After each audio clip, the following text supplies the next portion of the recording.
Hello दोस्तों, स्वागत है आप सभी का डॉक्टर ढींगरा हेल्थ केयर में।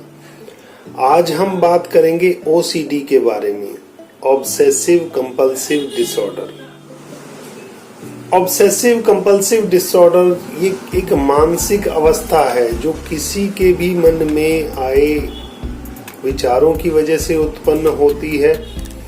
विचार किसी भी तरह के हो सकते हैं, किसी भी तरह का ऑब्सेशन हो सकता है, चाहे वो डस्ट के बारे में हो, चाहे किसी इन्फेक्शन के बारे में हो, सफाई के बारे में हो, नहाने के बारे में हो। ऑब्सेशन किसी भी तरह का हो सकता है। तो आज का ये वीडियो हम ओसीडी के बारे में डिस्कस करेंगे कि ओसीडी किस तरह से होता है और कैसे हम इसको पहचान सकते हैं अर्ली स्टेज के अंदर, और कैसे हम इसका इलाज कर सकते हैं और किस किस तरह से हम इसको मैनेज कर सकते हैं अपनी डाइट के द्वारा और दवाइयों के द्वारा।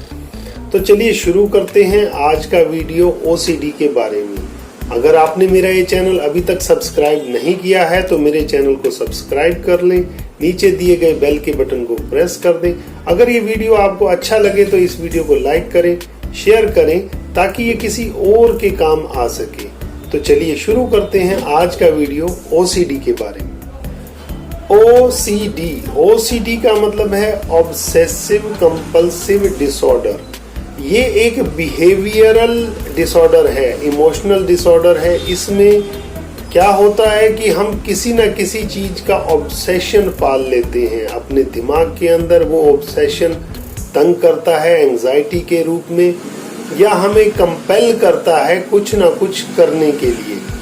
तो इस तरह के ऑब्सेशन जो आगे चलकर धीरे धीरे डिजीज का रूप ले लेते हैं, और ऐसे डिजीज, ऐसे ऑब्सेशन हमें आगे हमारी सामाजिक लाइफ में परेशान करते हैं, जिसकी वजह से हमारी फैमिली को सफर करना पड़ता है, हमें सफर करना पड़ता है, हमें बहुत तरह के उससे लॉसेस भी होते हैं। ऑब्सेशन किसी भी तरह का हो सकता है, एक ही विचार बार बार आना या रिपीट होते रहना ऑब्सेशन हो सकता है।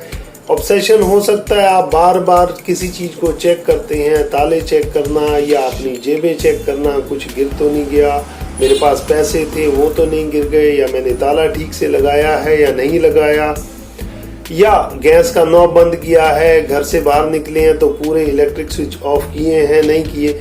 ये एक ऑब्सेशन होता है। इसमें होता क्या है कि हम बार बार उन सब चीजों को खोल कर चेक करते हैं। ये भी हो सकता है कि मुझे कोई इन्फेक्शन ना हो जाए, मैंने डस्ट में हाथ लगाए हैं, या मैं बाहर गया था, मैंने किसी गंदी चीज को छू लिया है।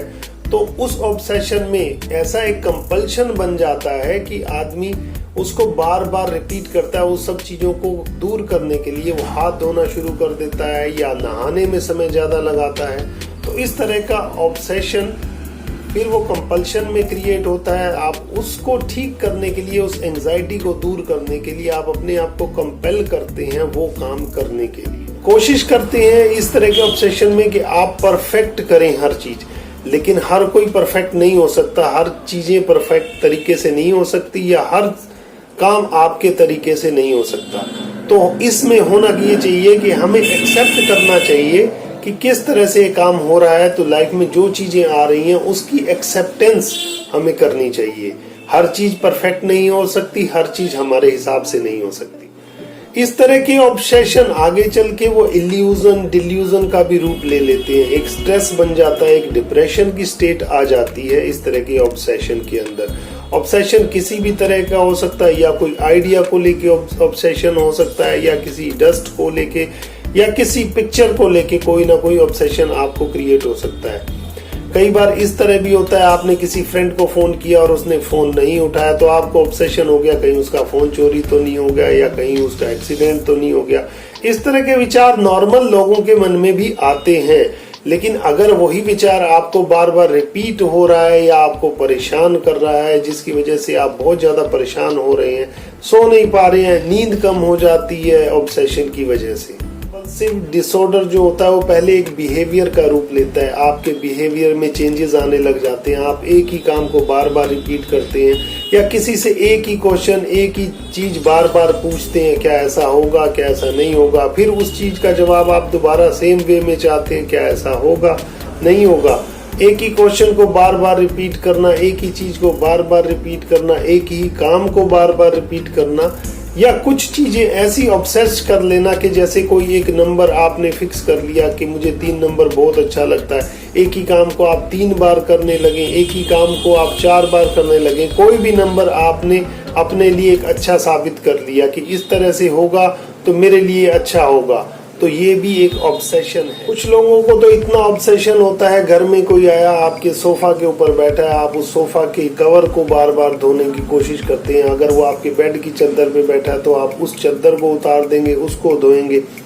तो ये एक ऑब्सेशन होता है कि कहीं वहाँ कोई इन्फेक्शन रह ना जाए, या वो बाहर से जो आया है वो कोई इन्फेक्शन ना हमें दे जाए। दरवाजों के हैंडल साफ करना, इस तरह का ऑब्सेशन होता है, बार बार करना ऑब्सेशन होता है। अब एक नॉर्मल वे में एक नॉर्मल चीजें करते हैं तो वो ठीक है, वो इस तरह की क्लीनिनेस पसंद करना एक ठीक है, लेकिन एक ऑब्सेशन होना, उसको बार बार ठीक करना और बहुत सारा समय उन सब चीजों को करने में बिता देना। ओसीडी से जो सफर कर रहा है उसको भी ये पता होता है कि ये चीजें ठीक नहीं है, एक चीज का बार बार विचार आना ठीक नहीं है, या बार बार सफाई करना, बार बार हाथ धोना या नहाने में इतना समय लगाना, ये सब ठीक नहीं है। लेकिन उसका कंट्रोल उसके हाथ में नहीं होता है। वो ऑब्सेशन उसको कंपेल करता है वो सब चीजें करने के लिए जो उसकी उस एंजाइटी में रिलीफ देती हैं, उसको आराम मिलता है उन सब चीजों को करने से। वो किसी भी तरह का एडिक्शन हो सकता है, चाय का बार बार पीना हो सकता है, या सिगरेट का एडिक्शन हो सकता है, या किसी और चीज का एडिक्शन हो सकता है। कुछ भी ऐसा हो सकता है जिसको करने से उसकी एंजाइटी में उसको रिलीफ मिलता है। ओसीडी का पेशेंट कभी भी उन सब चीजों को एंजॉय नहीं करता है, वो सब उसके लिए बहुत पेनफुल होती हैं, लेकिन उसका ऑब्सेशन कंपेल करता है वो सब करने के लिए, जबकि वो उसके लिए ना कोई एंजॉयबल चीजें होती हैं, ना उसको वो करना बार बार अच्छा लगता है। लेकिन उस एंजाइटी को रिलीव करने के लिए वो काम वो बार बार दोबारा करता है। उसको हाथ धोना अच्छा लगता है या नहाना अच्छा लगता है, वो सब काम वो बार बार रिपीट करता है, जिससे उसको थोड़ी देर के लिए उस एंजाइटी से रिलीफ मिल जाता है। जब ये ओसीडी पहले तो बिहेवियर का रूप होती है, उसके बाद ये डिसऑर्डर बनती है, और उसके बाद ये धीरे धीरे एक डिजीज का रूप ले लेती है। जब ये डिजीज का रूप लेती है तो कुछ पेशेंट ऐसे भी देखे गए हैं कि उस एंजाइटी लेवल में अपने बाल तक तोड़ना शुरू कर देते हैं। कुछ पेशेंट तो बाल तोड़ कर अपने बाल नोचकर अपने आप को गंजा तक कर लिया है उन्होंने। तो ये जब एक अनकंट्रोलेबल डिजीज बन जाती है तो उस समय ये कंडीशन आती है। तो अगर आपको लगता है कि आपका कोई अपना या आप खुद इस तरह की किसी परेशानी से जूझ रहे हैं, तो आप भी इसको मैनेज कर सकते हैं अपनी डाइट के द्वारा। कुछ चीजें जो इसको आपको मैनेज करने के लिए सीखनी पड़ेंगी, अपने आप को इन सब चीजों से आप बाहर ला सकते हैं। अब मैं आपको बताता हूँ कि आप किस तरह से इस एंजाइटी को, इस ओसीडी को कैसे आप मैनेज कर सकते हैं। जब आपको किसी भी चीज को लेके ये फील हो, ऑब्सेशन हो और कंपल्शन ऐसा लग रहा हो कि मुझे वो चीज करनी पड़ेगी रिपीट से, तो आप उस समय कोशिश करें कि आप कोई ना कोई एक्सरसाइज या कोई ना कोई ब्रीदिंग एक्सरसाइज आप स्टार्ट कर दें। क्योंकि होगा क्या, जब आप अपने माइंड को बार बार उस चीज से हटाएंगे, तो हमारा माइंड जब एक चीज को बार बार रिपीट करता है, आप कुछ नया उसकी जगह करने की कोशिश करेंगे, तो हमारे माइंड को ऑटोमेटिक सजेशन जाएगा कि वो नहीं, ये करना है। आप अपनी डाइट के अंदर कुछ चेंजेस कीजिए। डाइट के अंदर अपने मिल्क प्रोडक्ट बिल्कुल बंद कर दीजिए। मिल्क और मिल्क से जुड़ी हुई या बनी हुई चीजें बिल्कुल भी नहीं खानी। हमारे ब्रेन में सेरोटोनिन लेवल जब कम हो जाता है तो हमें इस तरह के ऑब्सेशन, इल्यूजन, डिल्यूजन क्रिएट होते हैं। तो उस लेवल को बढ़ाने के लिए हमें अपनी डाइट में कुछ ना कुछ नट्स खाने चाहिए। अखरोट का डेली सेवन करें इस तरह के पेशेंट जिनको ये ओसीडी की प्रॉब्लम है। अपनी डाइट में इस तरह के चेंजेस करें। अपनी डाइट के अंदर सैलेड और फ्रूट की मात्रा को बढ़ाएं। पका हुआ खाना कम से कम खाएं।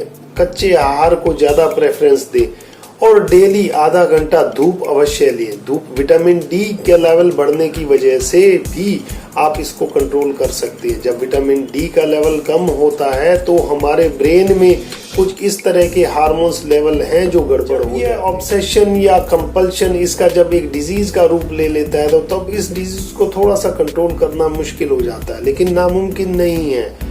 हमारी इलेक्ट्रो होम्योपैथी में, बैच फ्लावर में, नेचुरोपैथी के द्वारा आप इसको कंट्रोल कर सकते हैं।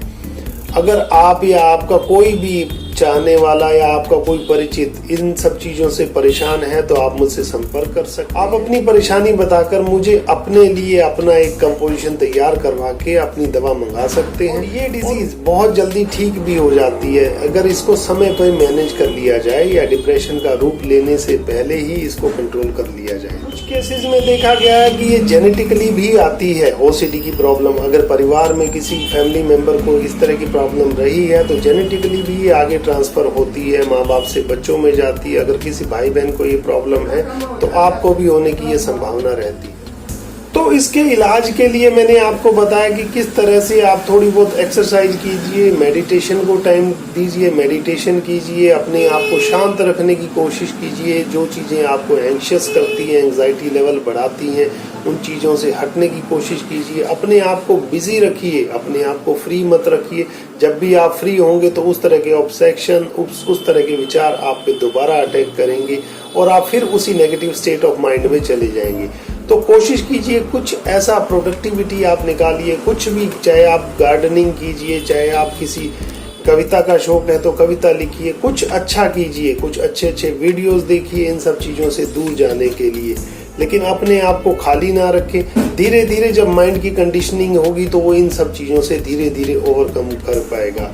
और मैंने बताया डाइट के बारे में, अपनी डाइट के अंदर नट्स का सेवन बढ़ाइए जिससे कि आपके ब्रेन के अंदर सेरोटोनिन लेवल का रिसाव ज़्यादा हो और वो बढ़ पाए। अपने आप को खुश रखने की कोशिश कीजिए, लाफ्टर का यूज़ कीजिए, हंसिए, मुस्कुराइए, हंसी मजाक की चीज़ें देखिए, जोक्स क्रैक कीजिए। तो इस तरह से आप इन सब चीज़ों से ओवरकम कर पाएंगे। और एक तरीका मैं नेचुरोपैथी का इसमें ऐड करता हूँ कि नेचुरोपैथी से आप घर में, एक्चुअली ये डिसऑर्डर सीएनएस का है, सेंट्रल नर्वस सिस्टम का ये डिसऑर्डर है। तो सेंट्रल नर्वस सिस्टम को एक्टिव रखने के लिए आप एक काम कीजिए, नेचुरोपैथी का एक बहुत अच्छा तरीका आपको बता रहा हूँ। इस टिप्स को आजमाइए और फॉलो कीजिए, आपको बहुत अच्छे परिणाम इससे प्राप्त होंगे। आप उल्टे लेट जाइए और अपनी स्पाइन के ऊपर एक टॉवल गीला करके रखिए, सिर्फ स्पाइन के ऊपर टॉवल का एक रोल बना लें और स्पाइन को गीला रखें। स्पाइन को ठंडा करने की वजह से वहाँ का टेम्परेचर अलग हो जाएगा और पूरे शरीर का टेम्परेचर अलग होगा, तो वहाँ पे ब्लड सर्कुलेशन का फ्लो बढ़ेगा और आपका सीएनएस एक्टिव होगा। सेंट्रल नर्वस सिस्टम जब एक्टिव होगा तो हमारे ब्रेन के अंदर सेरोटोनिन का लेवल बढ़ेगा, जिससे आपकी ये प्रॉब्लम धीरे धीरे धीरे ओवरकम होगी और आप इससे निजात पा पाएंगे। अगर आप इसका ट्रीटमेंट चाहते हैं तो मुझसे संपर्क कर सकते हैं, या आपके एरिया में कोई भी ऐसा साइकोथेरेपिस्ट हो जो आपकी काउंसलिंग कर सके या आपको मेडिसिन के द्वारा ठीक कर सके तो आप वहां भी संपर्क कर सकते हैं। मुझसे संपर्क करने के लिए मेरा व्हाट्सएप नंबर आपको डिस्क्रिप्शन में मिल जाएगा, आप मुझसे संपर्क कर सकते हैं बिना किसी हेजिटेशन। तो ये था आज का हमारा वीडियो ओसीडी को लेकर, ऑब्सेसिव कंपल्सिव डिसऑर्डर। आप इसको बहुत अच्छे से ठीक कर सकते हैं, बहुत अच्छे से मैनेज कर सकते हैं अपने आप भी, और कुछ दवाओं का सहारा लेकर भी आप इसको जल्दी से जल्दी ठीक कर सकते हैं। तो अगर मेरा ये वीडियो आपको इन्फॉर्मेटिव लगा, अच्छा लगा, तो इस वीडियो को लाइक करें, शेयर करें। अगर आपको लगता है कि किसी और को इस तरह की कोई प्रॉब्लम है तो उसके साथ इस वीडियो को शेयर करें ताकि वो भी अपने आप को ओवरकम कर पाए इन सब चीज़ों को। ये वीडियो देखने के लिए धन्यवाद।